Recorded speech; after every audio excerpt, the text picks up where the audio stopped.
An effort to ban a natural supplement has hit a road bump. St. Charles County lawmakers are efforting an outright ban on Kratom.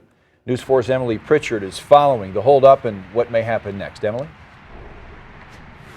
Well, there weren't enough council members present at the meeting last night for this ban to be proposed, so it actually got moved to their next meeting that is scheduled. But it was within St. Charles County here that a local man bought Kratom. His family actually reached out to News 4 after our investigation into the product aired, saying it nearly cost him his life, and he just returned from a rapid detox center. In my early 20s, I started, lifting pretty heavily. David Lottis never imagined after an injury, And I heard my shoulder pop. he'd be sitting here talking about his years of battling opioids. Total opioid use was probably 15 years. Eventually, he turned to a methadone clinic for help to treat his pain and dependency.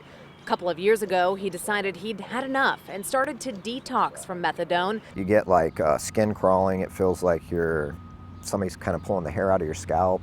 3 months went by. I heard about Kratom. I'm like, okay, yeah, it'll help. Maybe it'll help. Lottis found relief at first, but then became dependent, feeling the need to use Kratom every hour, causing violent shaking. I remember just saying, something's wrong. This has got to stop. Lottis says he made a swift decision to check himself into a rapid detox center in Detroit. Within like 12 hours, I called my brother and was like, I got to get my life back. Locally, the medical examiner has linked 8 deaths to Kratom in Jefferson, Franklin, and St. Charles counties over the past 2 years. In one highlighted by News 4, Kratom was the only factor.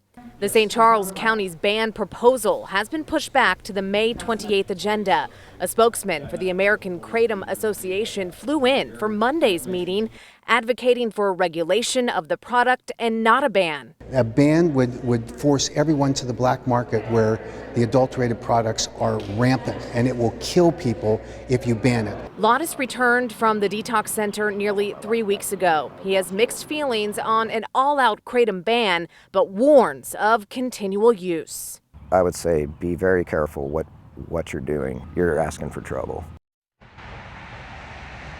I asked the county how many stores actually sell Kratom in the area. They say it's so unregulated. They don't really have an exact number, but they did give me this list of more than 2,600 active merchant licenses within the county. I've been working through it, trying to narrow it down. I will, of course, let you know what I find. It is important to note on that May 28th meeting date, there will be a work session specifically on Kratom before that meeting starts, and it is open to the public. Reporting live in St. Charles County, Emily Pritchard, News 4.